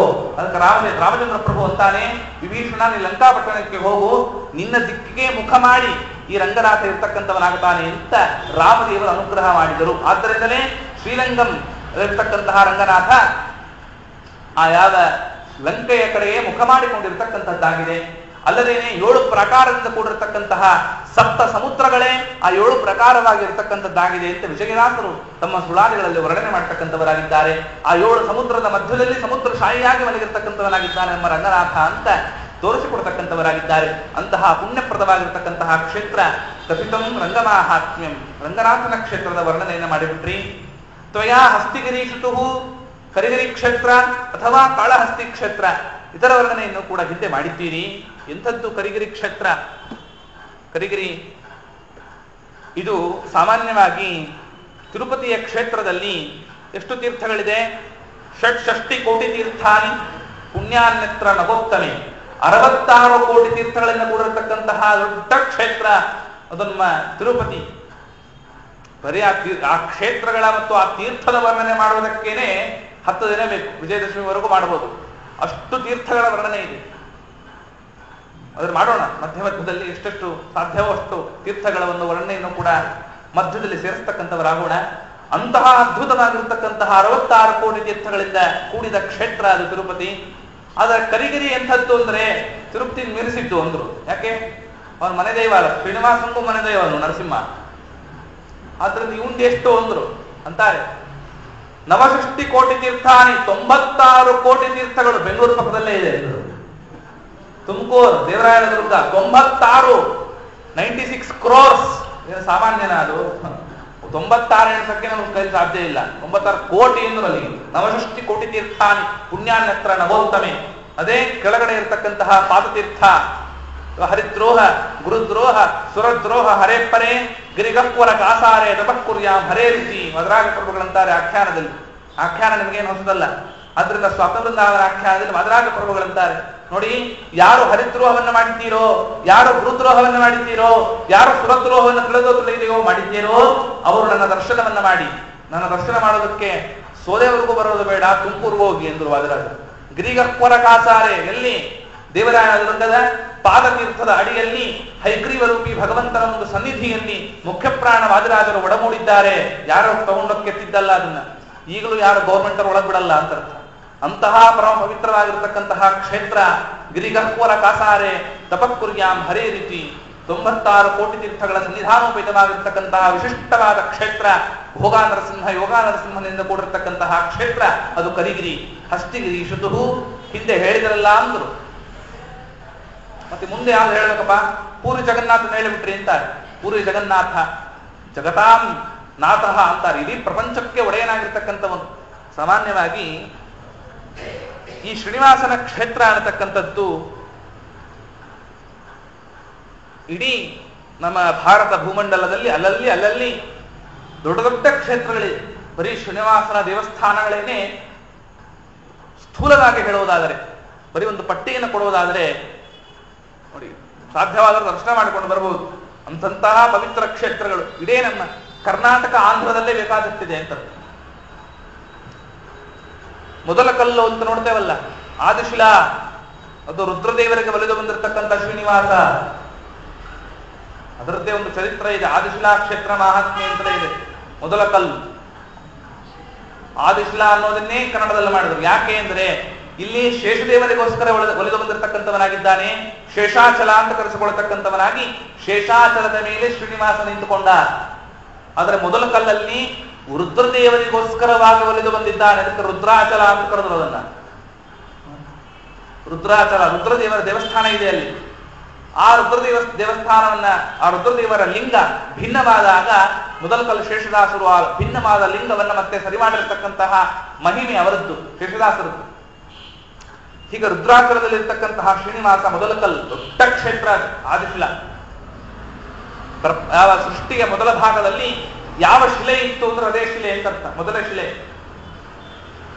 ಇನ್ನೇ ಕಲ್ಮಲ ಅಂತ ಒಂದಿದೆ. ರಾಯಚೂರಿನಿಂದ ಕೊಪ್ಪರಕ್ಕೆ ಹೋಗುವ ದಾರಿಯಲ್ಲಿ ಕಲ್ಮಲ ಕಲ್ಲು, ಯಾವ ಕಲ್ಮಲ ಆದ್ಮೇಲೆ ಕೊಪ್ಪರ, ಕಲ್ಮಲ, ಮೊಸರು ಕಲ್ಲು, ಕೊಪ್ಪರ. ಆ ಕಲ್ಮಲ ಅನ್ನತಕ್ಕಂತಹ ಕ್ಷೇತ್ರದಲ್ಲಿ ನರಹರಿ ತೀರ್ಥರು ಶ್ರೀನಿವಾಸ ದೇವರ ಪ್ರತಿಷ್ಠಾಪನೆಯನ್ನು ಮಾಡಿದ್ದಾರೆ. ಇನ್ನ ಇಲ್ಲೇ ಕಲ್ಲಹಳ್ಳಿ ಅಂತ ಬಿಜಾಪುರದ ಹತ್ರ ಒಂದಿದೆ. ಅದಕ್ಕೆ ಅನಂತಾದ್ರೀಶರು ನಮಿಸುವೆ ಕಲ್ಲೊಳ್ಳಿಗೀಶನ ಅಂತ ಕರೀತಾರೆ ಅವರ ವೆಂಕಟೇಶ ಪರಿಜಾತದಲ್ಲಿ. ಆದ್ರಿಂದ ಕಲ್ಲೊಳ್ಳಿಗೀಶ ಅಂದ್ರೆ ಯಾರು? ಅದೇ ಕಲ್ಲೊಳ್ಳಿ ಕ್ಷೇತ್ರದಲ್ಲಿರ್ತಕ್ಕಂತಹ ಶ್ರೀನಿವಾಸನ ಸನ್ನಿಧಾನ ಅಂತಾರೆ. ಹೀಗೆ ಕನಕಗಿರಿ, ಕುಷ್ಟಗಿ ಹತ್ರ ಇರತಕ್ಕಂತಹ ಕನಕಗಿರಿಯ ಶ್ರೀನಿವಾಸ, ದೊಡ್ಡ ದೊಡ್ಡ ಕ್ಷೇತ್ರಗಳು ಇಡೀ ಕರ್ನಾಟಕದ ಆಂಧ್ರ ಗಡಿಭಾಗದಲ್ಲಿ ಹಾಸು ಹೊಕ್ಕಾಗಿರ್ತಕ್ಕಂಥದ್ದಾಗಿದೆ ಎಂದು ತೋರಿಸಿಕೊಡ್ತಕ್ಕಂಥವರಾಗಿದ್ದಾರೆ. ಅದರಂತೆ ಪೂರಿ ಜಗನ್ನಾಥನ ಬಗ್ಗೆಯೂ ಕೂಡ ನೀವು ಹೇಳ್ತಕ್ಕಂಥವರಾದ್ರಿ. ಎಂದಾರು ಜಬರಾಗಮಾಹ, ಯಾವ ವಿಶ್ವಕರ್ಮನಿಂದ ಪ್ರತಿಷ್ಠಾಪಿತವಾಗಿರ್ತಕ್ಕಂಥದ್ದು. ಯಾವ ಸಂದರ್ಭದಲ್ಲಿ ಒಬ್ಬ ರಾಜ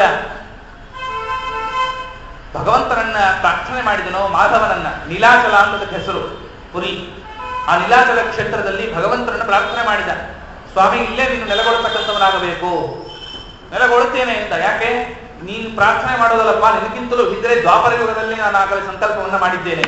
ಏನು ಕೇಳಿಬಿಟ್ರು ದೇವಕಿ ದೇವಿಯರನ್ನ. ಯಶೋದೆಯನ್ನು ಕೇಳ್ತಾ ಇದ್ದಾರೆ. ದೇವಕಿ ದೇವಿ ಏನೋ ಕೃಷ್ಣನ ಬಾಲಲೀಲೆಗಳನ್ನು ನೋಡಲಿಲ್ಲ.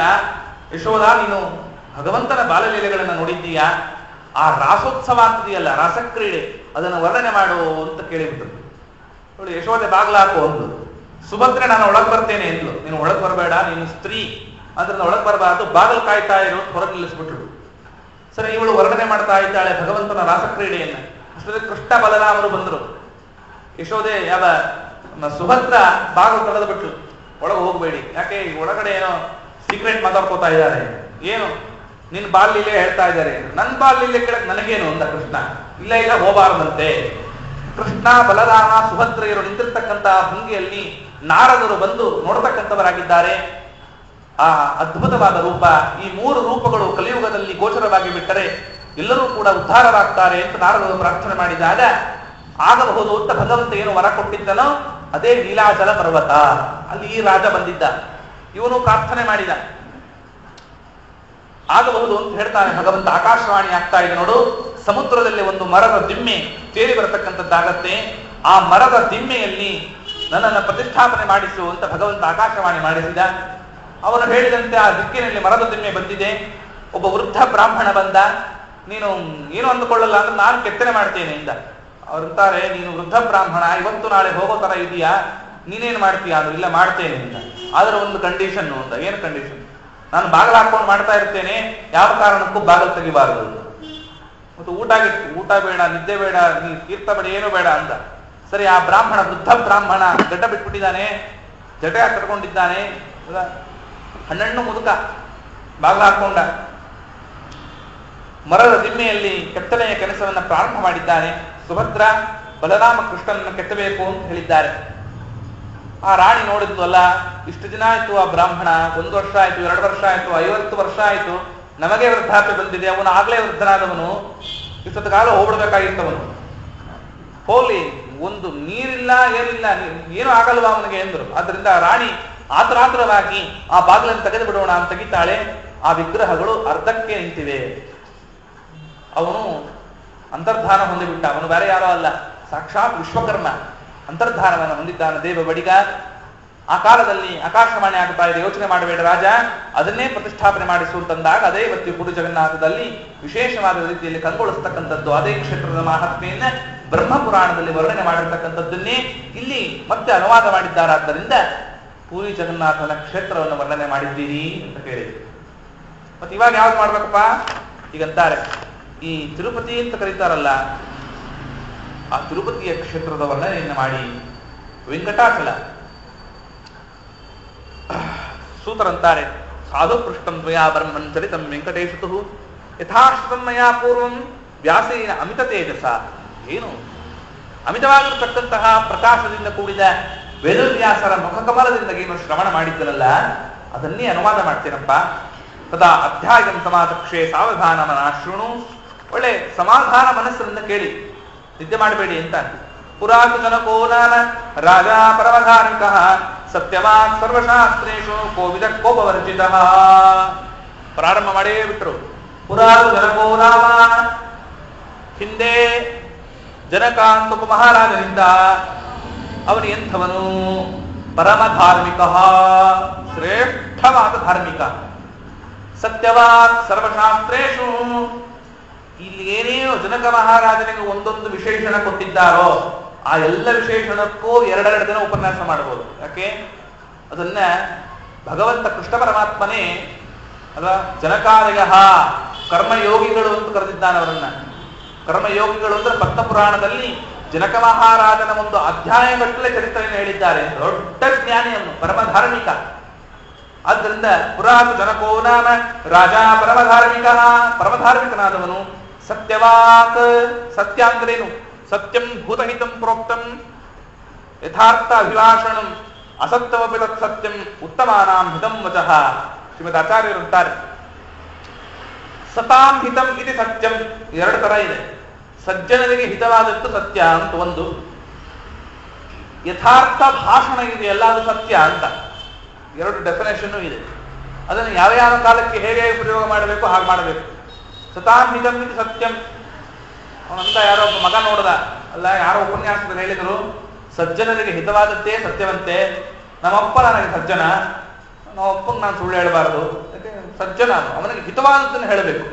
ಅಂದ್ರೆ ಪಾನಿಪುರಿ ತಿನ್ಕೊಂಡು ಹೋಗ್ಬಿಟ್ಟಿದ್ದೀನಿ, ಪಾನಿಪುರಿ ತಿನ್ಕೊಂಡು ಹೇಳಿದ್ರೆ ನಮ್ಮ ಅಪ್ಪನಿಗೆ ಅಹಿತವಾದದ್ದು, ಹೇಳೋ ಹಾಗಿಲ್ಲ. ಪುರಾಣದಲ್ಲಿ ಏನ್ ಹೇಳಿದ್ದಾರೆ? ಸತಾಂ ಹಿತಂ, ಸಜ್ಜನರಿಗೆ ಹಿತವಾದದ್ದನ್ನು ಹೇಳಬೇಕು. ಅಪ್ಪ ನಾನು ಪಾನಿಪುರಿ ತಿಂದಿಲ್ಲ ಅಂತ. ಸತ್ಯವೇ ಅದು ಅಂದರು ಶಾಸ್ತ್ರಕಾರರು ಹೇಳ್ತಾ ಇದ್ದಾರಲ್ಲ. ಅದಕ್ಕೆ ಯಥಾರ್ಥ ಭಾಷಣಂ ಸತ್ಯಂ ಅಂತ 2 ತರ ಡೆಫಿನೇಷನ್ ಇದೆಯಪ್ಪ.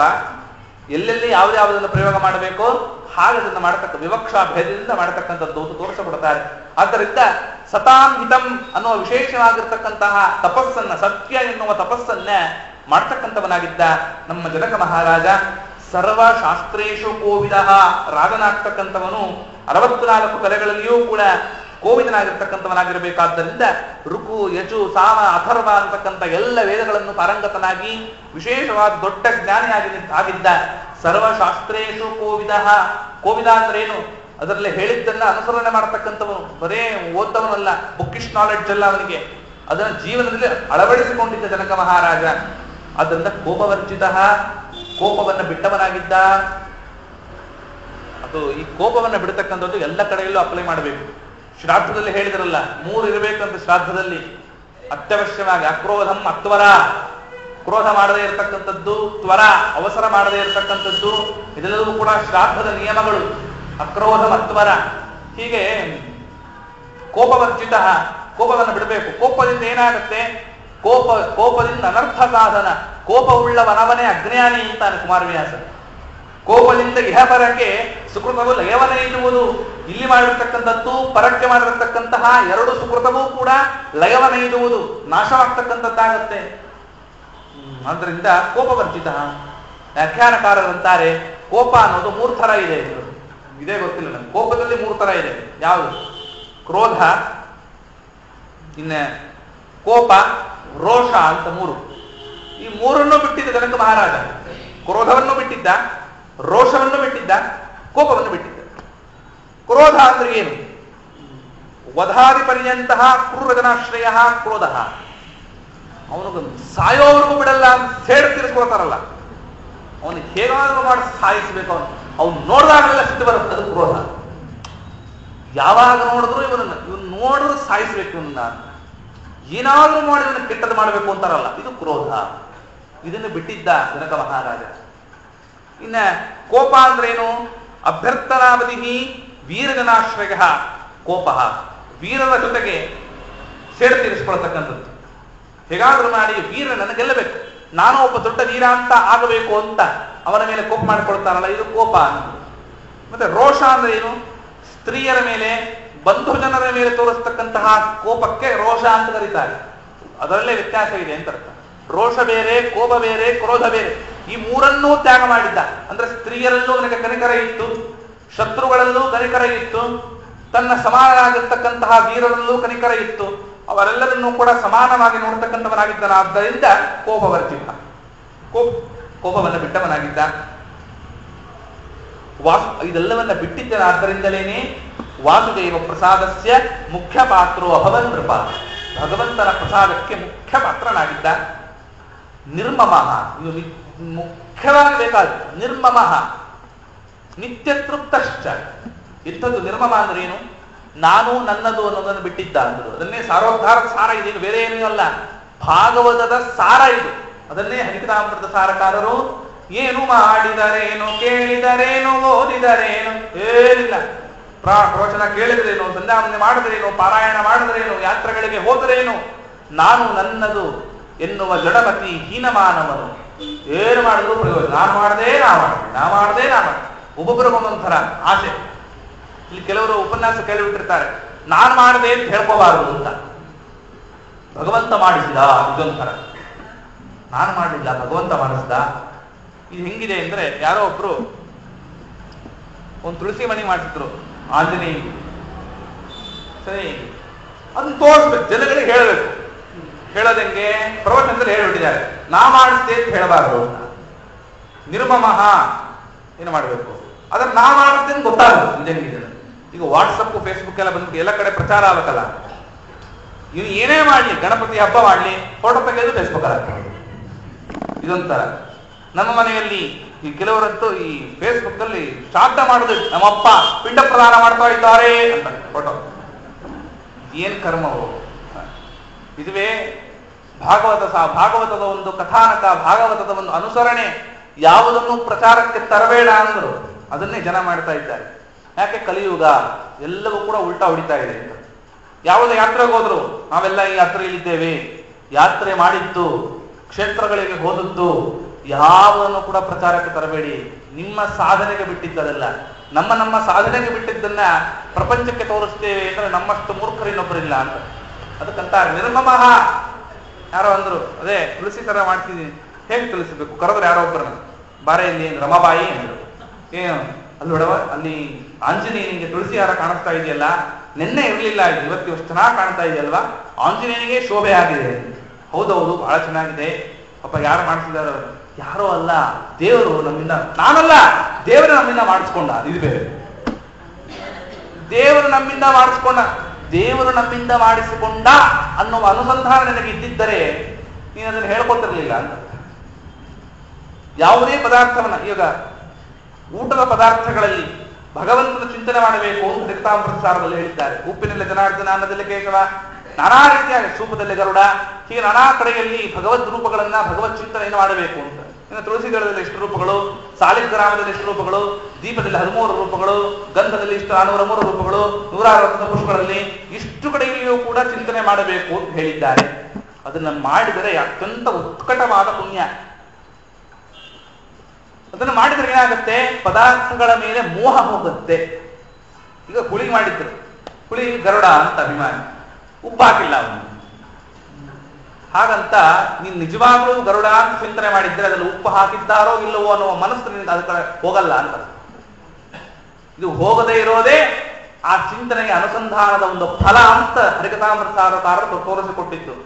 ಅದು ನಾವು ಸುಮ್ಮನೆ ತೋರಿಕೆಗೋಸ್ಕರ ಮಾಡ್ತಾ ಇದ್ದೇವಾದ್ರಿಂದ ನಮಗೆ ಉಪ್ಪು ಹಾಕಿಲ್ಲ, ಹುಳಿ ಕಡಿಮೆ ಇದೆ, ಅದಕ್ಕಿಂತ ಸ್ವಲ್ಪ ಬೆಲ್ಲ ಹೇಳಬೇಕಾಗಿತ್ತು, ಕಾಯಿ ಬೆಂದಿಲ್ಲ, ಈಗ 108 ಕಮೆಂಟ್ ಯಾಕೆ ಮಾಡ್ತಾ ಇದೀವಿ? ಸರಿಯಾದ ಚಿಂತನೆಯನ್ನ ಮಾಡ್ತಾ ಇಲ್ಲ. ಆದ್ರಿಂದ ನಾವು ಯಾವುದನ್ನು ಮಾಡಿದರೂ ಕೂಡ ಮಾಡಬೇಕು ಅಂತ ಹೇಳೋದು ಬೇರೆ, ಮಾಡ್ತಾ ಇದ್ದೀವಿ ಅಂತ ಹೇಳ್ಕೊಳ್ಳೋದು ಬೇರೆ, ಮನಸ್ಸಿನಲ್ಲೇ ಮಾಡಿಕೊಂಡು ಆನಂದ ಪಡೋದು ಬೇರೆ. ನಾವು ಏನು ಮಾಡಿದರೂ ಕೂಡ ಮನಸ್ಸಿಗೆ ಸೆಲ್ಫ್ ಕಾನ್ಶಿಯಸ್ನೆಸ್, ಆತ್ಮಪ್ರಜ್ಞೆಗೆ ಅದು ಮುಟ್ತಕ್ಕಂಥದ್ದಾಗಬೇಕು.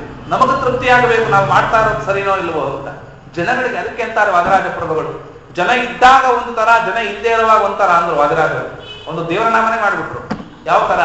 ಜನ ಇದ್ದಾಗ ಏನ್ ಮಾಡ್ತಾರೆ ಅಂದ್ರೆ 4-5 ಜನ ನೋಡ್ತಿರ್ತಾರಲ್ಲ, ಪಾಲ್ ತುಷ್ಮಾನ್ ಪುರುಹೂತ ವೈರಿ ಬದಲ ಮಾತೆ ಜೋರಾಗಿ ಮಂತ್ರ ಹೇಳ್ತಿರ್ತಾನೆ. ಏನು ಆಚಾರ್ಯ ಎಷ್ಟು ಚೆನ್ನಾಗಿ ಮಂತ್ರ ಹೇಳ್ತಾರೆ, ಏನ್ ಅಂಗಾರಕ್ಷತೆ, ಏನ್ ತುಳಸಿ ಮಣಿ, ಏನ್ ಅವನ ಶನಿವಾರ, ಬಾ ಬಾ ಬಾ ಬಾ ಅಂತ ಸ್ತೋತ್ರ ಮಾಡಿ ಅವನ 10 ರೂಪಾಯಿ ದಕ್ಷಿಣ ಯಾಕೆ ನಮಸ್ಕಾರ ಮಾಡೋದು. ಯಾರೂ ಇಲ್ಲ, ಮನೇಲಿ ಟಿವಿ ಹಾಕೊಂಡು ಟಿವಿ ನೋಡ್ತಾ ಇರ್ತಾರೆ. ಅದಕ್ಕಂತಾರೆ ವಾದರಾಜ ಪ್ರಭುಗಳು, ಜನ ಇದ್ದಾಗ ಒಂದು ತರ, ಜನ ಇಲ್ಲದೆ ಇರುವಾಗ ಇದು ಸಾಧನೆ ಅಲ್ಲ ಅಂದ್ರು.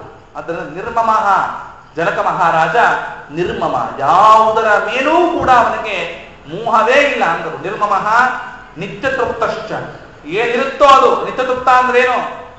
ಎಷ್ಟು ಊಟ ಮಾಡಿದ್ರು ಪಾಪ ಅವನಿಗೆ ಸಿಕ್ಕಾಪಟ್ಟೆ ತೃಪ್ತಿ ಇತ್ತು, ಅವ್ನಿಗೆ ಎಷ್ಟು ಬೇಕಾದ್ರೂ ತಿಂತಾ ಇದ್ದ ಅಂತ ಅರ್ಥ ಅಲ್ಲ. ನಿತ್ಯ ತೃಪ್ತ, ಏನೂ ಇಲ್ಲದೇ ಇದ್ರೂ ತೃಪ್ತನಾಗಿದ್ದ. ರಾಘವೇಂದ್ರ ಪ್ರಭುಗಳಂತೆ ನಿತ್ಯ ತೃಪ್ತ. ನಿರಹಂಕೃತಿರಾತ್ಮವಾನ್, ನಾನು ಅನ್ನೋದಿಲ್ವೇ ಇಲ್ಲ ಅವನಿಗೆ. ಆತ್ಮವಾನ್, ಯಾಕೆ? ಆತ್ಮ ಎಲ್ಲ ಕಡೆಯಲ್ಲೂ ಭಗವಂತನನ್ನ ಕಂಡಿದ್ದ. ಆತರತ್ವಾತ್ ಆತ್ಮ. ಆತ್ಮ ಅಂದ್ರೇನು?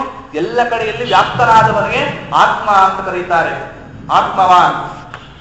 ಹೀಗೆ ಆಯಾವ ಜನಕ ಮಹಾರಾಜನಿಗೆ ಮುಂದೆ ಏನಾಯಿತು? ತಸ್ಯ ಭ್ರಾತ ಭವತ್ಪೂರ್ವಂ ಕುಶಕೇತು ಇತಿ ಸ್ಮೃತಃ.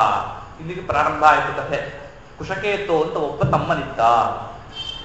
ಇಲ್ಲೊಂದು ಚರಿತ್ರೆ, ಇಲ್ಲೊಂದು ಪ್ರಶ್ನೆ ಬರುತ್ತೆ. ಆ ಪ್ರಶ್ನೆಗೆ ಉತ್ತರವನ್ನು ನಾಳೆ ನೋಡೋಣ. ಏನೋ ಪ್ರಶ್ನೆ ಅಂತ ಪ್ರಶ್ನೆ ಆಗ್ತದೆ, ಉತ್ತರ ನಾಳೆ. ಕುಶಕೇತು ಮಹಾರಾಜ